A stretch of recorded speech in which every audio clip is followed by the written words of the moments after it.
It's me, Brendan, here with another episode of Voice Breakdown. Today marks the final installment of our Nintendo series. Of course, we had to save the best for last. Mr. Nintendo himself, the man, the myth, the plumber, Mario!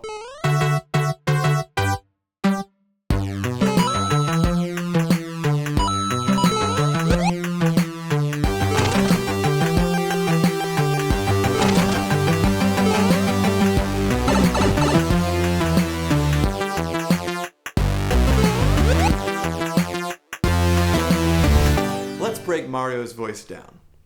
Component number 1, the vocal cords. Mario has some very interesting qualities to his voice.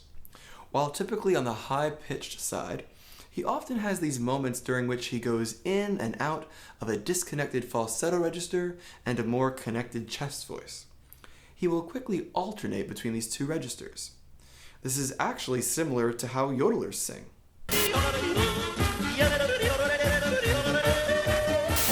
You'll want to be able to flip in between these two registers with ease. Ha ha ha!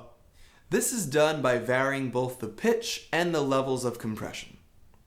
Component number 2, the larynx. The larynx is also very unique for Mario, as he does not have a static larynx position. His larynx moves a lot. It tends to move along with the register shifts mentioned before. When he is speaking in a head voice or falsetto, the larynx will be raised. Oh! But then, when the voice drops down into more of a chest voice, the larynx will lower. Oh! It's me, Mario! Generally speaking, however, we want the larynx to be more on the raised side. This will aid in creating some of that shine to his voice.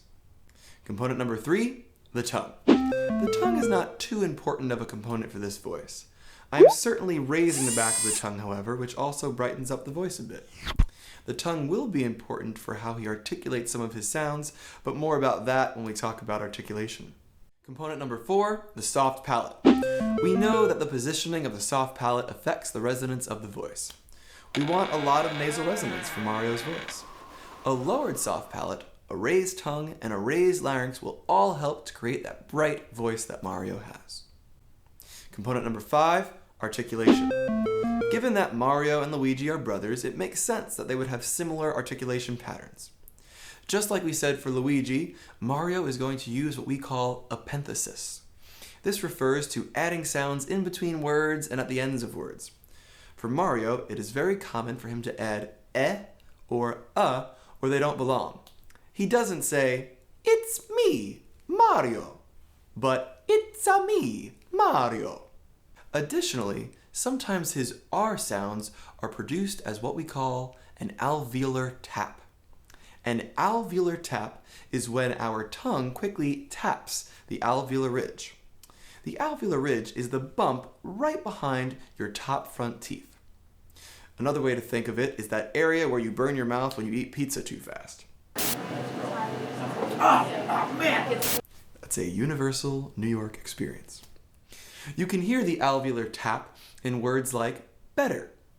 The T sounds in better are not produced as actual T's. We don't say better, but better. Better. Mario does this sometimes with his R sounds. Instead of saying Mario, Mario, we want to say Mario, Mario. We can hear the tongue tap quickly against that bump. Component number 6, prosody. As we have been saying for all of our characters in the Nintendo series, the best way to learn the prosody of each character is to simply learn their catchphrases.